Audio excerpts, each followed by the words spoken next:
ఈ ఆలోచన రాకపోతే, ఎందుకంటే మీరు గుర్తుపెట్టుకోవాల్సింది, ఆ రోజు 95 నేను ముఖ్యమంత్రి కాకపోయి ఉంటే, నాకు అవకాశం రాకపోతే పబ్లిక్ పాలసీల్ని పాస్ చేసే అవకాశం నాకు ఉండేది కాదు.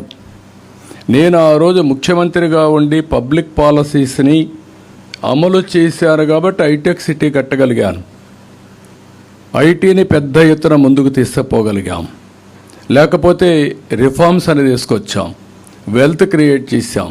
అది ఈరోజు హైదరాబాద్ నగరం అనేది భారతదేశంలో నెంబర్ 1 సిటీగా తయారైంది. Most liveable city, knowledge economic hub. అది నాట్ ఓన్లీ ఫర్ ఇండియా, ప్రపంచానికి హబ్గా తయారైంది.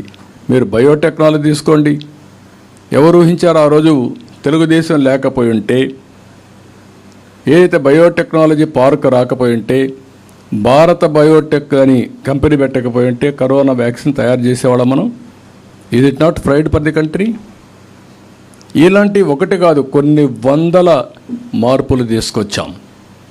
అందుకే ఈరోజు కూడా నేను కూడా ఆలోచించింది, అందరం కలిసి పనిచేద్దాం, కలిసి మళ్ళీ నూతన వరవడికి శ్రీకారం చుట్టాలనే ఉద్దేశంతోనే ఈరోజు ఈ పొత్తు చేశాం. ఇది రాష్ట్ర హితం కోసం తప్ప వ్యక్తిగత ప్రయోజనాలకో లేకుంటే రాజ్యాధికారం కోసం కాదు. రాజ్యాధికారం అవసరం. ఈ రాష్ట్రంలో ప్రభుత్వ మార్పు అనివార్యం. ఈ ప్రభుత్వ మార్పు కూడా ప్రజల కోసం మేలు జరగాలని చెప్పేదానికోసం చేశాం తప్ప, లేకపోతే రాష్ట్రం పూర్తిగా నాశనం అయిపోయిన తర్వాత ఎవ్వరు కూడా దీన్ని కాపాడుకోలేం. ఇప్పటికే కొంతమందిలో ఒక ఆలోచన వచ్చింది, ఎట్లా మేము వెళ్ళిపోయాం బయట, ఈ స్టేట్కి మేము రాలేం, అక్కడ ఎవరికి సెక్యూరిటీ లేదు, ఆస్తులకు సెక్యూరిటీ లేదు, ఈసారి కానీ ఏదైనా జరగడానికి జరిగితే మేము కూడా ఉండే 1 ఎకరా 2 ఎకరాలు అమ్ముకొని వెళ్ళిపోతాం అనే పరిస్థితికి వచ్చారు శాశ్వతంగా. కానీ దానికి పరిష్కార మార్గం అది ఒకటే కాదు. వాళ్ళు వెళ్ళిపోవచ్చు కానీ వాళ్ళ భూములు కొనేవాళ్ళు కూడా ఉండరు. ఆ విషయం కూడా గుర్తుపెట్టుకోవాలి. ఒకప్పుడు హైదరాబాద్లో మీరు చూస్తే ఇక్కడ 1 ఎకరా కొంటే అక్కడ 5 ఎకరాలు కొనేవాళ్ళు. ఇప్పుడు అక్కడ 1 ఎకరా అమ్మితే ఇక్కడ 100 ఎకరాలు కొనే పరిస్థితి. వై? నేను భూములు ఒక్కటే రేట్లు పెరగాలని కాదు, భూములు ఎప్పుడు రేట్లు పెరుగుతాయి? ఒక రోడ్డు వస్తే, ఒక నేషనల్ హైవే వస్తే పెరుగుతాయి. ఎందుకంటే ఇండస్ట్రీస్ పెట్టచ్చు. ఒక ఇండస్ట్రీ వస్తే పక్కుండే భూములు పెరుగుతాయి. దేనికోసం? పక్కన డెవలప్మెంట్ వస్తుందని.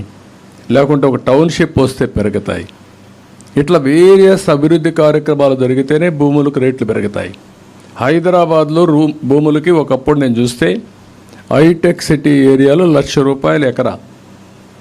అలాంటి ₹1,00,000 ఎకరా ఒక 5-10 సంవత్సరాల్లో 50 కోట్లు అయింది.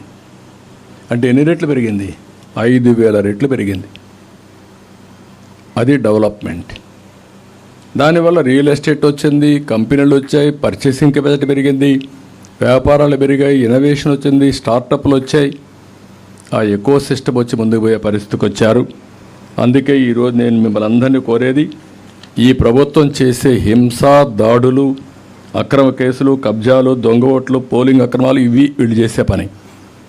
దీనికి అందరూ భయపడిపోయి ఇంట్లో ఉంటే పిల్లలకు చెప్తున్నా, ముఖ్యంగా యూత్కి చెప్తున్నా, మీ భవిష్యత్తు అంధకారం కాకుండా ఉండాలంటే రోడ్డు ఎక్కాలి. మీరు ఈ 30 రోజులు 40 రోజులు నా కోసరం కాదు, మీ భవిష్యత్తు కోసం మీరు పనిచేసే పరిస్థితి రావాలి.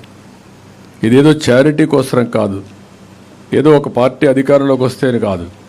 గత చరిత్ర ఒకసారి మీరు గుర్తు చేసుకుని విజువలైజ్ చేసి భవిష్యత్తు ఏ విధంగా ఉండాలి, ఎక్కడైతే మీ భవిష్యత్తు సేఫ్గా ఉంటుంది, మీకు బంగారు భవిష్యత్తు ఉంటుందో మీరు ప్లాన్ చేసుకోవాల్సిన అవసరం ఉంది.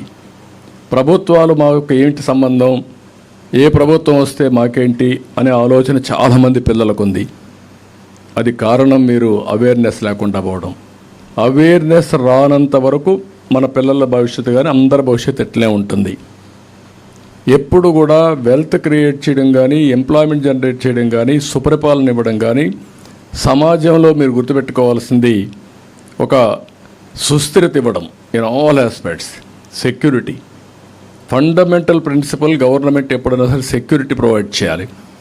అలాంటి సెక్యూరిటీ ఇవ్వాలంటే ఎమ్మెల్యేలే దోపిడీదారులు అయ్యి చట్టాలు చేయవలసిన వాళ్ళే మొత్తం మిమ్మల్ని హింసించే పరిస్థితికి వస్తే తప్పుడు కేసులు పెట్టి ఇంకెవరికి రష్యన్ ఉంటుంది? 100 కోట్ల రూపాయలు సెటిల్మెంట్ చేసి లాగేస్తున్నారు.